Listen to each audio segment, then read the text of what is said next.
सबको जय मसीह। आज शाम को आप लोग सब इकट्ठे हो गए, इसलिए मैं प्रभु को धन्यवाद देता हूँ। प्रभु का वचन सीखने के लिए आप लोग आए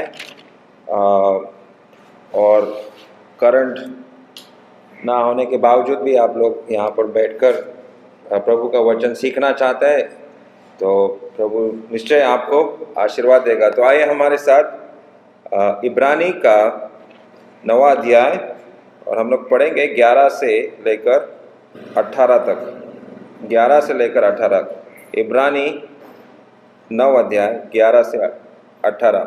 Hebrews chapter 9 verses 11 to 18।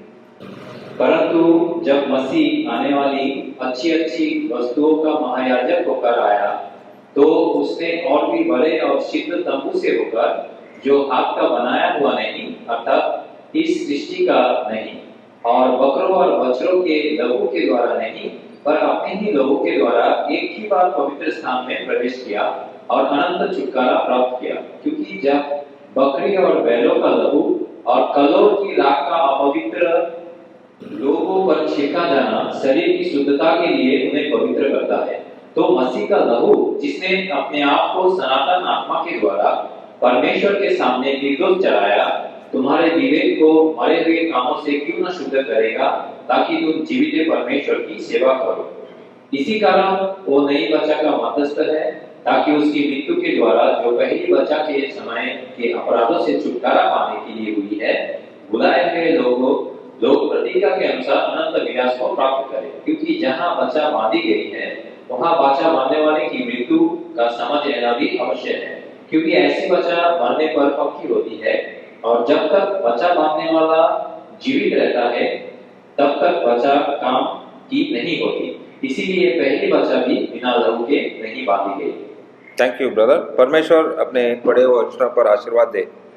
अभी पिछले बार हमने 9वां अध्याय 1 से 10 तक देखा, और आज हम लोग उसके आगे के वचनों को देखने वाले, लेकिन पूरे अध्याय के ऊपर हम लोग थोड़ा सा मनन करने वाले हैं और थोड़ा रिवाइज करेंगे। पिछले बार हमने देखा था कि एक नया नियम प्रभु यीशु मसीह ने शुरू किया, और वो नया नियम जो है वो अनुग्रह का नियम। पुराना नियम था सिर्फ मृत्यु देता था, और पुराना नियम में हम लोग देखते हैं कि 613 नियम थे, और अगर आपने एक भी नियम को तोड़ा तो इसका मतलब पूरे आज्ञाओं को आपने तोड़ा, सारे आज्ञाओं को आपने तोड़ा।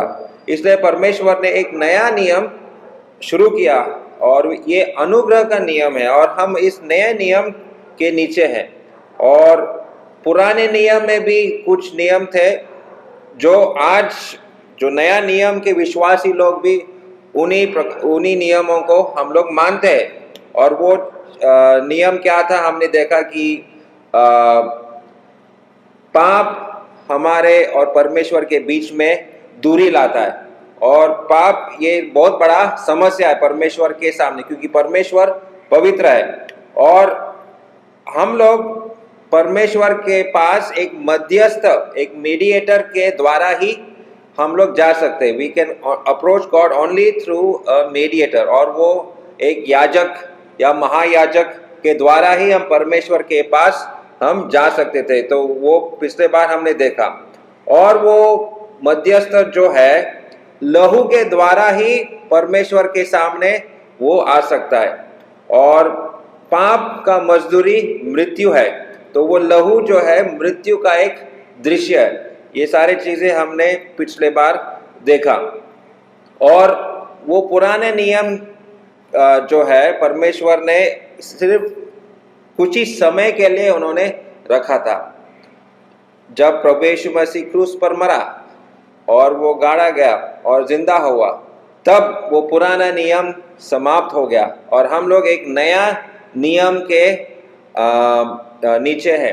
और ये नियम जो हम लोग है, अनुग्रह का नियम जो है, ये भी कुछ ही समय के लिए है, क्योंकि प्रभु यीशु मसीह वापस आने वाला है, और हम लोगों को, चर्च को, कलीसिया को, मंडली को वो उठाकर अपने पास लेकर जाने वाला है। तो अनुग्रह का समय खत्म होने वाला है। तब तक अभी समय है, उद्धार पाने का समय आज है, today is the day of solvation.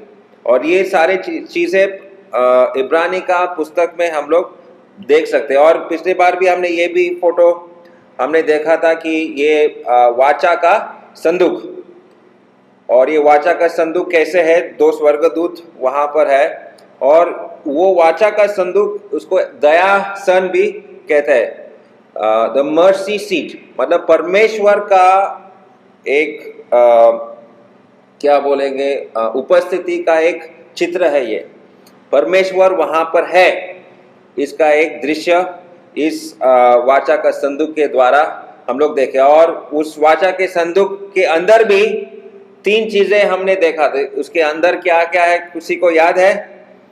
Yes, Aron का छड़ी, और क्या 3 चीजें थे? वो 9 अध्याय में के 1, 2, 3 पदों में ही लिखा है। क्या क्या? यस, 10 आज्ञा जो परमेश्वर ने मूसा को लिख के दिया। परमेश्वर ने अपने हाथों से 10 आज्ञाओं को लिखा, और वो इस के अंदर है। और एक चीज क्या था, वो स्क्रीन पे लिखा है आप, लेकिन आपको दिख नहीं रहा है। और एक चीज था वहां पर, there was one more thing inside the ark of the covenant. वो क्या था? Yes, very good, a jar of manna. Manna का एक जार को क्या कहते हैं हिंदी में? एक बोतल, हाँ, तो वो उसके अंदर था। तो ये 3 चीजें, और हमने ये भी देखा था कि इन 3 चीजों का मतलब क्या है जो वाचा के संदूक के अंदर है। ठीक है, तो ये जो पवित्र स्थान जो है, टैबरनैकल जो इंग्लिश में हम कहते हैं, उसके अंदर बहुत सारे वस्तुएं हैं, आर्टिकल्स जो है वो क्या था, हमने पिछले बार भी देखा था। The ark of the covenant, वाचा का संदूक, ब्रॉन्ज लेवर का मतलब जहाँ हाथ धोने का एक जगह है। फिर ऑल्टर ऑफ बर्न्ट ऑफरिंग, वहाँ पर वेदी है, वेदी के ऊपर जो बलिदान हम लोग लेकर आया, जो जानवर हम लेकर आए परमेश्वर को बलिदान करने के लिए, उसको उस वेदी के ऊपर जलाया जाता था। फिर दीपक का एक स्तंभ है, द गोल्डन लैम्प स्टैंड। फिर टेबल ऑफ शू ब्रेड, एक मेज था, और उस मेज के ऊपर 12 रोटी थे। ये सारे जो है पवित्र स्थान के अंदर, वो टैबरनैकल के अंदर था। और छठा चीज जो है ऑल्टर ऑफ इंसेंस, दीप, क्या बोलते, धूप का वेदी। तो ये सारे चीजें उस पवित्र स्थान के अंदर है। और ये पवित्र निवास मंडप उसको बोल सकते हैं, या पवित्र स्थान जो है, इसका जो किस प्रकार से बनाना है, परमेश्वर ने मूसा को उस सिनाई पर्वत पर दिखाया था, और उसी प्रकार से वो पवित्र स्थान को बनाया था। और ये कच्चा था लगभग 400 साल। ये ऐसा ही कच्चा तंबू में परमेश्वर के लोग, इस्राएली लोग उस पवित्र निवास मंडप में जाते थे। फिर दाविद राजा के मन में आए, वो तंबू को देखकर वो बोला हम लोग उसको पक्का बना देंगे। लेकिन दाविद राजा को परमेश्वर ने बोला तुम नहीं बना सकते, क्योंकि तुमने बहुत लड़ाई किया, बहुत खून बहाया, इसलिए तुम इस पवित्र मंदिर को नहीं बना सकते। तो दाविद का बेटा सुलेमान ने उस पवित्र स्थान को पक्का बनाया, और एक मंदिर, एक सुंदर मंदिर उन्होंने बनाया। ठीक है, तो इस प्रकार से हम लोग, ये पिछले बार हमने देखा था कि परमेश्वर आदम और हवा से लेकर आज के विश्वासियों के साथ भी वो रहना चाहता है, रहता है। परमेश्वर हर रोज आदम और हवा उस वाटिका में मिलने जाते थे, और परमेश्वर इस्राएली लोगों के साथ भी उनके साथ रहता था। और वो मेघ जो है वो परमेश्वर का महिमा का एक दृश्य था। और आज परमेश्वर हमारे हृदय में, हमारे दिल में रहता है। परमेश्वर का महिमा आज हमारे साथ है। और ये सारी चीजें हमने पिछले बार देखा। लेकिन आइए दोबारा इस 14 पद को हम लोग पढ़ेंगे, 9 अध्याय और 14 पद में। वहां पर परमेश्वर कैसा है ये हम लोग जरा देखेंगे। तो मसीह का लहू जिसने अपने आप को सनातन आत्मा के द्वारा परमेश्वर के सामने निर्दोष चढ़ाया, तुम्हारे विवेक को मरे हुए कामों से क्यों न शुद्ध करेगा, ताकि तुम जीवित परमेश्वर की सेवा करो। तो यहाँ पर परमेश्वर त्रिएक है करके हम लोग इस पद में हम लोग देख सकते हैं कि परमेश्वर यहाँ पर सबसे पहले यीशु मसीह का लहू, यीशु मसीह का लहू है। फिर उसके बाद हम लोग देखते हैं कि अनंत आत्मा, इटर्नल स्पिरिट, ठीक है। तो हम लोग देख रहे कि परमेश्वर त्रिएक है, trinity, God is father, son and Holy Spirit. और ये 14 पद में सबसे पहले हम लोग देखते हैं कि द ब्लड ऑफ क्राइस्ट, प्रभु यीशु मसीह का आत्मा, मसीह का लहू, दैट इज द सन, मतलब ये पुत्र है, अपने आप को सनातन आत्मा। फिर दूसरा आत्मा के बारे में वहां पर लिखा है, सनातन आत्मा। और ये सब परमेश्वर के सामने निर्दोष चढ़ा है। तो पिता, पुत्र और पवित्र आत्मा को हम लोग इस पद में देखते हैं। और नया नियम का ये शिक्षा है कि परमेश्वर त्रयेक है। पुराने नियम में परमेश्वर त्रयेक है करके ठीक से हम लोग नहीं देख सकते है। परमेश्वर का आत्मा है पुराने नियम में, प्रभु यीशु मसीह भी है पुराने नियम में हम देखते हैं, और पिता, परमेश्वर पिता है ये भी हम लोग पुराने नियम में देखते हैं। लेकिन स्पष्ट रूप से एक ही पद में, एक ही वचन में इस प्रकार से बहुत ही कम जगहों में नया नियम में हम लोगों को पाया जाता है कि परमेश्वर त्रयेक है, पिता, पुत्र और पवित्र आत्मा। और ये त्रयेक परमेश्वर का उल्लेख एक ही पद में अगर हम लोग देखेंगे तो सबसे पहले बार मत्ती 28 और 19 में हम लोग पिता, पुत्र और पवित्र आत्मा के बारे में हम लोग देखते। तो जरा इस पद को पढ़ेंगे, मत्ती 28 और 19, मैथ्यू चैप्टर 28 वर्स 19। इसलिए तुम जाओ, सब जातियों के लोगों को चेला बनाओ और उन्हें पिता और पुत्र और पवित्र आत्मा के नाम से बपतिस्मा दो। हाँ, तो यहाँ पर पिता, पुत्र और पवित्र आत्मा का साफ साफ उल्लेख है। और ये यहाँ पर एक आज्ञा है कि जाओ सुसमाचार प्रचार करो। तो पिता, पुत्र और पवित्र आत्मा के नाम से ही हम लोग प्रचार करते हैं। तो ये सबसे पहले बार त्रयेक परमेश्वर एक ही पद में हम लोग यहाँ पर देखते हैं। दूसरे बार हम लोग पढ़ेंगे यूहन्ना 14 और 26, जॉन चैप्टर 14 वर्स 26। परंतु सहायक अर्थात पवित्र आत्मा, इसे पिता मेरे नाम से भेजेगा, वो तुम्हें सब बातें सिखाएगा और जो कुछ मैंने तुमसे कहा है वो सब तुम्हें स्मरण करवाएगा। अभी ध्यान से उस पद को अगर आप पढ़ेंगे, वहां पर जो इंग्लिश में लिखा है कंफर्टर, वो पवित्र आत्मा के बारे में बता रहा है। और पवित्र आत्मा आकर मेरे बारे में, प्रभु यीशु मसीह कह रहा है मेरे बारे में बताएगा। और ये परमेश्वर पिता ने भेजा है, परमेश्वर पिता ने ये पवित्र आत्मा को भेजा और पवित्र आत्मा मेरे बारे में, मतलब यीशु मसीह के बारे में सिखाने वाला है। लेकिन ये इंग्लिश में उसी पद को पवित्र आत्मा के बारे में लिखा है कंफर्टर। कंफर्टर का मतलब जो संकट के समय में हमको सांत्वना देता है। जब हमारा मन अस्थिर है या मेरा मन दुखी है तो सांत्वना देने वाला वो पवित्र आत्मा है। तो पवित्र आत्मा जो है यहाँ पर एक कंफर्टर है, या त्रयेक परमेश्वर हमको सांत्वना भी देता है। सबसे पहले आज्ञा दिया है जाओ, फिर यहाँ पर हम लोग देखते हैं कि ये सांत्वना, कंफर्ट हमको देता है। फिर दूसरे बार यूहन्ना 15 और 26, ये तीसरे बार त्रयेक परमेश्वर के बारे में हम लोग एक ही पद में हम लोग देखते हैं।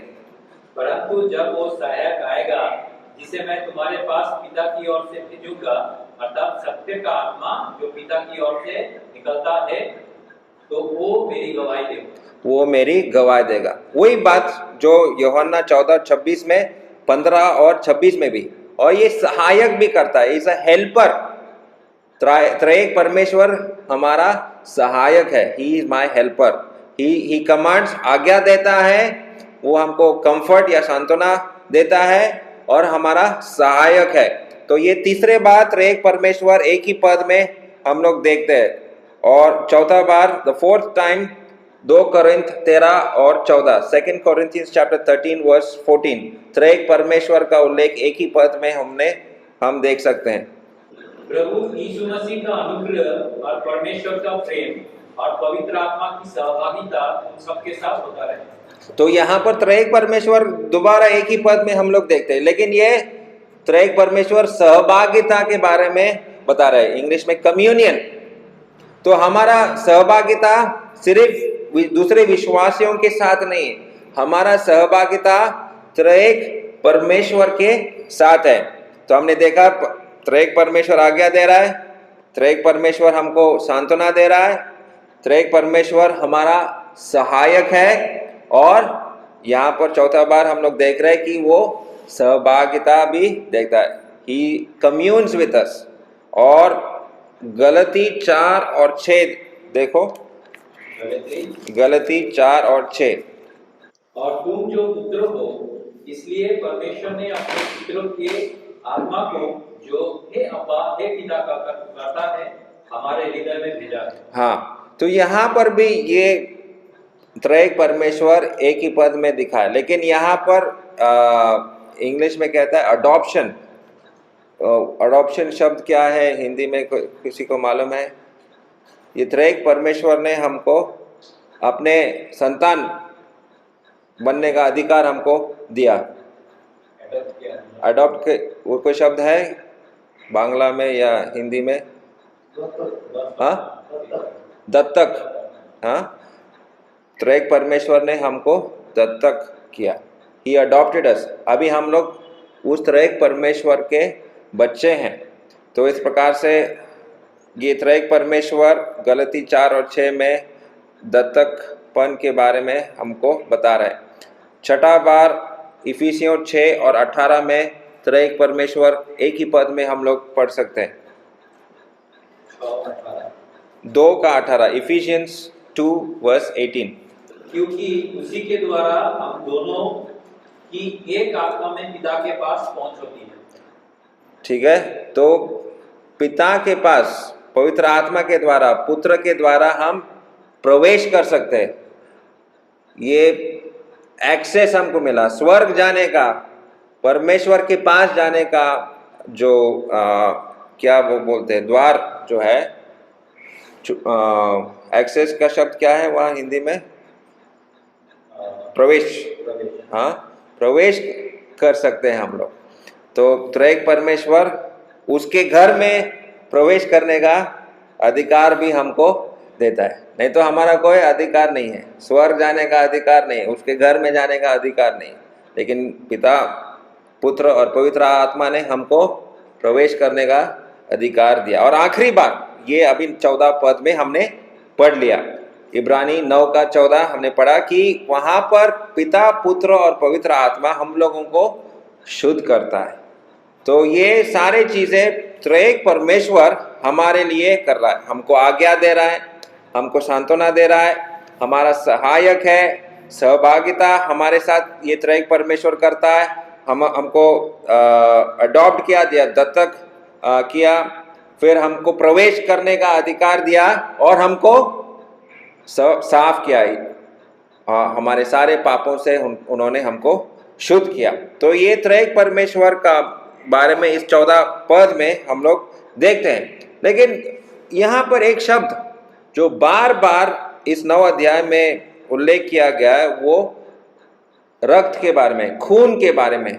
और ये खून शब्द जो है इस इब्रानी का पुस्तक में 22 बार दिया गया, 22 टाइम्स इन हिब्रूस। और इसी अध्याय में, 9वां अध्याय में 10 बार ये रक्त या लहू का शब्द लिखा गया। और पूरे नया नियम में 101 बार ये लहू का शब्द आया है, और पुराने नियम में 282 टाइम्स ये रक्त या लहू का शब्द आया है। और पुराने नियम में लेवी व्यवस्था में 88 टाइम्स ये लहू का शब्द आया। अभी मैं क्यों बता रहा हूँ ये सब चीज़ें, क्योंकि पुराने नियम में लेवी व्यवस्था, वहाँ बलिदान के बारे में उल्लेख किया गया। बलि कैसा करते हैं, कौन से जानवरों का बलिदान होता है। तो इसलिए वो रक्त या लहू शब्द जो है इतने बार उस पुस्तक में है। उसी प्रकार इब्रानी का किताब नया नियम में लहू के बारे में बहुत बार लिखा गया। इससे ज़्यादा कोई दूसरा मत्ती, मार्क, लूक, यूहन्ना, उनमें लहू का शब्द इतने बार उल्लेख नहीं किया गया। इब्रानी का पुस्तक में लहू जो है सबसे ज़्यादा इस्तेमाल किया गया नया नियम में, और इसका मतलब लहू जो है बहुत ही इम्पोर्टेंट है। और इंग्लिश में एक शब्द है ब्लडी, ऐसा एक शब्द है, it is a bloody book. Leviticus is a bloody book, मतलब रक्त के बारे में ही उल्लेख किया। और इब्रानी में भी यहाँ पर रक्त के बारे में इतने बार उल्लेख किया। तो रक्त क्यों है? What is the significance of blood? ये रक्त का मतलब क्या है? और इसी अध्याय से हम लोग 7 पद में हम लोग देखते हैं कि 7 पद में लिखा है कि ये हमारे पापों को धो लेता है। तो 7 पद पढ़िए ब्रदर। पर दूसरे में केवल महायाजक वर्ष भर में एक ही बार जाता है और बिना लहू लिए नहीं जाता, जिसे वो अपने लिए और लोगों की भूल चूक के लिए चढ़ाता है। हाँ, तो वहां पर भूल चूक के लिए लहू का इस्तेमाल होता है। भूल चूक के लिए लहू का इस्तेमाल होता है। फिर 12 पद में दूसरे बार, अभी 10 बार में सारे 10 रेफरेंसेस इसी 9 अध्याय में आपको मैं दे रहा हूँ। दूसरे बार ये 12 पद में आपको लहू का शब्द दिया गया। तो वहां पर पढ़ेंगे, और बकरों और बछड़ों के लहू के द्वारा नहीं, पर अपने ही लहू के द्वारा एक ही बार पवित्र स्थान में प्रवेश किया और अनंत छुटकारा प्राप्त किया। तो लहू के द्वारा हम लोगों को अनंत छुटकारा मिला है। और तीसरे बार 13 पद में भी पढ़ो, क्योंकि जब बकरों और बैलों का लहू और कलौल की राख का अपवित्र लोगों पर छिड़का जाना शरीर की शुद्धता के लिए उन्हें पवित्र करता है। शरीर के शुद्धता के लिए लहू का जरूरत है। फिर 14 पद में, तो मसीह का लहू जिसने अपने आप को सनातन आत्मा के द्वारा परमेश्वर के सामने निर्दोष चढ़ाया, तुम्हारे विवेक को मरे हुए कामों से क्यों न शुद्ध करेगा, ताकि तुम जीवित परमेश्वर की सेवा करो। तो यहाँ पर दोबारा शुद्धिकरण के लिए वहां पर वो लिखा है, लेकिन इंग्लिश में दूसरा एक शब्द लिखा गया, पर्जिंग। पर्जिंग का मतलब जैसे अगर कोई स्पंज आपने पानी में डुबाया और वो स्पंज को जब हम दबाते हैं तो सारा पानी निकल जाता है, तो उसको कहते हैं पर्जिंग। मतलब उसको क्या बोलते हैं, एकदम दबा के वो शुद्ध किया जाता है। तो उसी प्रकार से लहू भी हम लोगों को शुद्ध करता है, पर्जिंग ऑफ सिंस। और 18 पद पढ़िए, इसीलिए पहली बच्चा भी बिना लहू के नहीं बांधी गई। तो बिना लहू से कोई भी वाचा नहीं बांधी जाती है। तो उसको कहते हैं डेडिकेशन। कुछ भी चीज़ आरंभ करने से पहले, शुरुआत करने से पहले, कुछ बड़ा चीज़ तो वो बलिदान के द्वारा या लहू के द्वारा ही वो शुरू हो जाता है। और 19 पद, क्योंकि जब मूसा सब लोगों की व्यवस्था की हर एक आज्ञा सुना चुका, तो उसने बछड़ों और बकरों का लहू लेकर पानी और लाल खून और जुफा के साथ उस पुस्तक पर और सब लोगों पर छिड़क दिया। तो वहाँ पर इंग्लिश में लिखा है कि सैंक्टिफिकेशन, मतलब जो कुछ भी सामान है उसको अलग करके रखा गया। अभी हमारे घर में भी अलग अलग प्रकार के पात्र हैं। रसोई घर में जो पात्र है वो हम दूसरे बाथरूम में इस्तेमाल नहीं करेंगे। तो ऐसा चीज़ें, वस्तु जो है, जो विशेष काम, शुद्ध काम के लिए इस्तेमाल किया जाता है। और दूसरे जो बाल्टी वगैरह जो बाथरूम में है वो खाना बनाने के लिए हम लोग इस्तेमाल नहीं करेंगे। तो उसी प्रकार से कुछ वस्तु, कुछ पात्र जो है सिर्फ मंदिर के अंदर इस्तेमाल किया जाता था, और उनको सैंक्टिफाई करता या शुद्धिकरण एक प्रकार का वो लहू के द्वारा होता था। और 20 पद पढ़िए, और कहा, ये उस बचा का लहू है जिसकी आज्ञा परमेश्वर ने तुम्हारे लिए दी है। तो यहाँ पर आज्ञा करके लिखा है, लेकिन पुराना इंग्लिश में या केजेवी बाइबल में वहां पर एक शब्द दिया है एंजॉइन। दूसरा एक अर्थ है चार्ज। अभी वहां पर मोबाइल चार्जिंग के लिए हम लोग लगाते हैं, चार्ज होना चाहिए या एक शक्ति प्राप्त करने के लिए। तो वो लहू जो है हम लोगों को एक शक्ति देता है किसी काम, किसी विशेष काम करने के लिए, या परमेश्वर का दिया हुआ काम करने के लिए वो लहू के द्वारा ही होगा। और 21 पद वर्स 21, और इसी रीति से उसने तंबू और सेवा के सारे सामान पर लहू छिड़का। तो सारे सामान पर लहू छिड़का। और वो सामान किसके लिए इस्तेमाल हो रहा है? परमेश्वर के सेवा के लिए। परमेश्वर के सेवा करने के लिए जो भी पात्र है, जो कुछ भी है, उसको भी लहू से छिड़काया जाता है।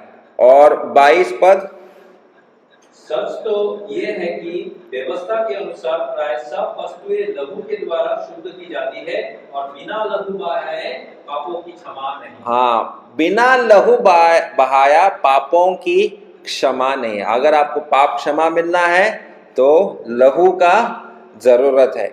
और आखिरी बार 25 पद में ये लहू का शब्द है, ये नहीं कि वो अपने आप को बार बार चढ़ाए, जैसा कि महायाजक प्रति वर्ष दूसरे का लहू लिए पवित्र स्थान में प्रवेश किया करता है। हाँ, तो ये लहू के द्वारा ही हम लोग प्रवेश कर सकते हैं। बिना लहू के साथ हम परमेश्वर के सामने नहीं जा सकता। तो देखो लहू कितना इंपॉर्टेंट है। बिना लहू परमेश्वर का कोई भी काम हम नहीं कर सकते। परमेश्वर का काम में अगर आपको जाना है या करना है तो लहू का जरूरत है। तो 10 बार इसी अध्याय में लहू शब्द आ चुका है, और अलग अलग कारणों के लिए यहाँ पर हम लोग देखते हैं कि लहू का शब्द इस्तेमाल किया गया। लेकिन अभी मैं कह रहा हूं कि लहू काफी नहीं है आपका उद्धार के लिए। आप कह रहे ब्रदर क्या बता रहे, अभी आप तो 10 चीजें बताया और लहू काफी नहीं है करके बोल रहे। देखो 16 और 17 पदों को पढ़ो। क्योंकि जहाँ वाचा बांधी गई है वहाँ वाचा बांधने वाले की मृत्यु का समझ लेना भी अवश्य है, क्योंकि ऐसी वाचा मरने पर पक्की होती है, और जब तक वाचा बांधने वाला जीवित रहता है तब तक वाचा काम ही नहीं होती। अभी बात समझने का कोशिश करो। मृत्यु जरूरी है। अगर हम कहेंगे सिर्फ लहू चाहिए तो प्रभु यीशु मसीह को एक ही ऐसा क्या, एक पिन सुई के साथ एक बूंद, हाँ पाप क्षमा हो गया, हो जाता ना। तो इसलिए वहां पर मृत्यु होना जरूरी था। मृत्यु के बिना ये सारे लहू, ये लहू जो है अधूरा है। प्रभु यीशु मसीह को मरना पड़ा, मृत्यु आना पड़ा, तभी ये लहू का एक मूल्य है, वैल्यू है। और प्रभु यीशु मसीह उस मूल्य को चुकाने के लिए तैयार था। He was ready to die। सिर्फ लहू बहाना नहीं, क्योंकि लहू बहाने के लिए मैं भी, जो राजेश मुंडा जो लड़का जो था, उसको बचाने के लिए मैंने अपना रक्त दिया, क्योंकि जितने भी उसके साथी थे उनका लहू वो लोग नहीं ले पाए, क्योंकि उनका 50 किलो से ज़्यादा उनका वजन नहीं है। तो डॉक्टर ने बोला जिसका वजन 50 किलो से ज़्यादा है वो ही दे सकता है। और उसका वहाँ पर 5-6 मित्र थे, एक का भी वजन 50 किलो से ज़्यादा नहीं था। तो हम जाके खड़ा हुआ वहाँ पर, मेरा वजन 80 किलो है, कितना लहू चाहिए, कितना खून चाहिए, ले लो। और मैं प्रभु को धन्यवाद दिया कि ऐसा मौका मुझे मिला कि मैं अपना खून किसी का जान बचाने के लिए दे पाया। लेकिन उतना काफ़ी नहीं है, हमको मरना पड़ेगा, उनके लिए मरना पड़ेगा। इतना प्रेम प्रभु यीशु मसीह ने हमारे लिए किया। और ये प्रश्न मेरे अंदर भी आया, अरे तुम तो खून दिया, तुम तो बड़ा बात कर रहा है, अभी तुम मरने के लिए तैयार है क्या? उनके लिए जिनका तू सेवा करना चाहते हैं उनके लिए मरने के लिए भी तैयार होना चाहिए। और प्रभु यीशु मसीह ने वो करके दिखाया हमारे लिए। प्रभु यीशु मसीह क्रूस पर मरा। ये बहुत बड़ी बात है, बहुत बड़ा बात है। प्रभु यीशु मसीह ने हमारे लिए क्रूस पर मरा। और उस पुराने नियम में कुछ लिमिटेशंस थे, कुछ अधूरा बात थे, इसलिए परमेश्वर ने ये नया नियम उन्होंने शुरू किया। और वो क्या लिमिटेशन या क्या अधूरा था वो पुराने नियम में? सबसे पहले महायाजक के बारे में हमने देखा, वो 6 पद पढ़ने के लिए टाइम नहीं है, लेकिन वो 6 पद में हम लोग देखते हैं कि केवल वो एक व्यक्ति महायाजक, और वो भी साल में एक ही बार वो अति पवित्र स्थान में प्रवेश कर सकता था। तो वो भी लेवी वंश का आदमी महायाजक वहां पर अकेला वहां जा सकता था। तो मैं भारत देश में सिलीगुड़ी में कहाँ मेरा अधिकार है? मैं तो यहूदी वंश का है ही नहीं, लेवी वंश का तो दूर की बात है। तो कैसे मैं परमेश्वर के सामने जा सकता हूँ? कोई अधिकार हमारे पास है ही नहीं। तो इसलिए वहां पर कुछ लिमिटेशंस है। फिर हम लोग 7 पद में ये भी दिया कि कुछ ही पापों के लिए, वहां पर 7 पद को तरफ पढ़िए, ये इंपॉर्टेंट है। पर दूसरे में केवल महायाजक वर्ष भर में एक ही बार जाता है और बिना लहू लिए नहीं जाता, जिसे वो अपने लिए और लोगों की भूल चूक के लिए चढ़ाता है। वहां पर ये भूल चूक, तो ये भूल चूक का मतलब क्या है? इंग्लिश में इग्नोरेंट, मतलब भूल, गलती हो गया, अनजान, मुझे पता नहीं था ये नियम है करके, इसलिए मेरा गलती हो गया, तो उसको भूल चूक कहते हैं। सिंस कमिटेड इन इग्नोरेंस, नियम था मुझे मालूम नहीं था, वहां पर सिग्नल था मुझे मालूम नहीं था, ट्रैफिक सिग्नल लाल बत्ती है करके मुझे मालूम नहीं, मैं गाड़ी चला रहा, तो उसको कहते हैं भूल चूक। लेकिन अगर मैं लाल बत्ती देख रहा हूं, मैं जानता हूं गाड़ी रोकना चाहिए, मैं कह रहा अरे छोड़, ऐसे की तैसे मैं लाल बत्ती को तोड़ के ही जाऊंगा, तो उसको क्या कहता है? जानबूझ के मैं पाप कर रहा हूं। भूल चूक के लिए आपको वो भेड़ बकरी का लहू काफी है पाप क्षमा पाने के लिए। लेकिन जो मैं जानबूझकर पाप करता हूं, पुराने नियम में आप ढूंढो, आपको कोई क्षमा मिलने वाला नहीं। जितने भी बलिदान पुराने नियम में सिर्फ भूल चूक के लिए वो बलिदान थे, लेकिन प्रभु यीशु मसीह का लहू, सारे जो पाप मैंने जानबूझ के भी किया, अगर मैंने खून भी किया, जानबूझ के मैंने खून किया, उसके लिए भी पाप क्षमा है। पुराने नियम में सिर्फ भूल चूक के लिए पाप क्षमा था, लेकिन आज प्रभु यीशु मसीह के लहू के द्वारा हर पाप के लिए हमें माफी मिल रहा है। और 8 पद में हम लोग देखते हैं कि अगर वो मंदिर अगर अभी भी रहता, तो हमको परमेश्वर के साथ जो संबंध या सहभागिता पाने का कोई योग्यता नहीं है। इसलिए परमेश्वर ने उस मंदिर को तोड़ा। प्रभु यीशु मसीह मरा, गाड़ा गया, 3 दिन बाद जिंदा हुआ, और तब नया नियम शुरू हुआ। और वो इजराइल में आज कोई मंदिर नहीं है।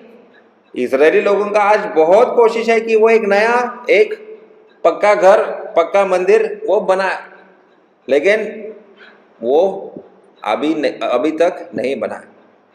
तो अगर वो मंदिर रहता तो हमारे लिए प्रवेश करने के लिए कोई अधिकार नहीं है, सिर्फ वो लोग राज कर देंगे।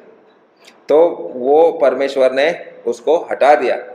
फिर हम देखते हैं कि जितने भी जो पुराने नियम था वो सिर्फ खाने पीने के बारे में था, शारीरिक चीजों के बारे में था, शरीर के बारे में नहीं, लेकिन अंदर अंतःकरण या आपका कॉन्शियंस जो इंग्लिश में कहता है, उसको शुद्ध नहीं कर पा रहा है। तो 13 पद को जरा पढ़ो।